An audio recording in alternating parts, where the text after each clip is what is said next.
بسم اللہ الرحمن الرحیم۔ سب گاؤں والوں نے چودھری صاحب سے کہا کہ آپ نے تو اپنے مذہب کی روایات پر بھی عمل نہیں کیا۔ آپ کے پاس اللہ تعالیٰ کی دی ہوئی تمام نعمتیں موجود ہیں۔ تو چودھری صاحب گاؤں والوں کی باتوں سے تنگ آ کر ایک گاؤں کی بہت ہی خوبصورت اور حسین و جمیل لڑکی سے شادی کر لی۔ اس لڑکی کا باپ بہت لالچی تھا، اس لیے اس نے چودھری صاحب کی عمر کا تقاضا نہیں کیا اور اپنی بیٹی کی شادی چودھری صاحب سے کر دی۔ چودھرائن کو پہلی رات معلوم ہو گیا کہ یہ چودھری ایک عیاش پرست آدمی ہے، اور اس نے ٹھان لی کہ میں اس چودھری کو ضرور سبق سکھاؤں گی۔ اور شادی کے بعد بھی چودھری صاحب نے عیاش کا کام نہیں چھوڑا۔ اس چودھری نے ایک رواج بنایا ہوا تھا کہ وہ ہر سال کے خاص تہوار کو اپنے گاؤں کے نوجوانوں، شادی شدہ جوڑوں کو دعوت پہ بلاتا تھا اور ان کی خوب خدمت کرتا۔ ہر قسم کے کھانے اور مشروبات ان کے سامنے رکھ دیا جاتے، اور جس دن اس چودھری کی دعوت کا دن ہوتا تو گاؤں کو شادی شدہ نوجوان لڑکیاں جو دلہن کی طرح تیار ہوتی، اور دعوت نامے والے دن چودھری مہمان خانے کے دروازے پہ کھڑا ہوتا اور ہر آنے والے شادی شدہ جوڑے کو خوش آمدید کہتا۔ لیکن ہر سال چودھری کی دعوت نامہ ختم ہونے کے بعد ایک نوجوان لڑکی وہاں سے غائب ہو جاتی اور پھر ایک ہفتے بعد واپس گاؤں آ جاتی۔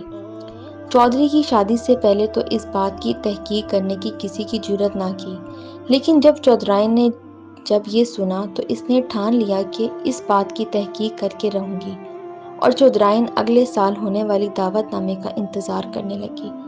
جب اگلا سال آیا تو چودھری صاحب نے معمول کی طرح شادی شدہ جوڑوں کی دعوت کی، تو اس بار چودھرائن نے ایک چال چلی۔ اس نے چودھری کے منشی سے کہا کہ تم ایک عورت کو ڈھونڈ کر لاؤ جو بہت اچھا بناؤ سنگھار کرتی ہو۔ منشی صاحب شہر گیا اور ایک بناؤ سنگھار کرنے والی عورت کو لے آیا۔ اب چودھرائن نے اس سے کہا کہ مجھے اور اس منشی کو اس طرح تیار کر دو کہ چودھری ہمیں پہچان نہ سکے۔ اس عورت نے چودھرائن کو اس طرح تیار کر دیا کہ وہ خود بھی اسے نہ پہچان سکی۔ مقررہ وقت پر تمام شادی شدہ جوڑوں کے سامنے کھانا رکھا گیا، بہت قیمتی مشروبات پیش کیے گئے اور خوب خدمت کی گئی۔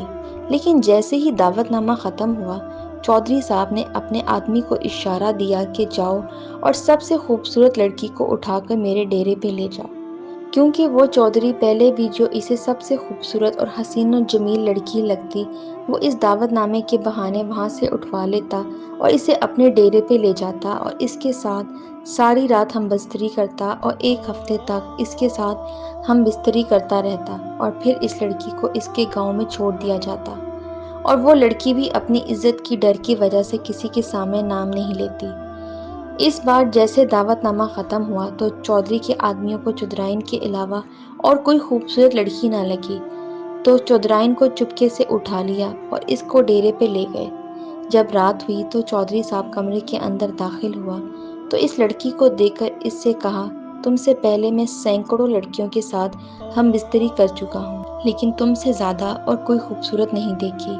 جیسے ہی چودھری نے بات کہی تو چودھرائن اپنے بستر سے اٹھی اور اپنا تمام بناؤ، چودھرائن نے جیسے ہی اپنا بناؤ سنگھار ہٹایا تو دیکھ کر چودھری کے پیروں تلے زمین نکل گئی۔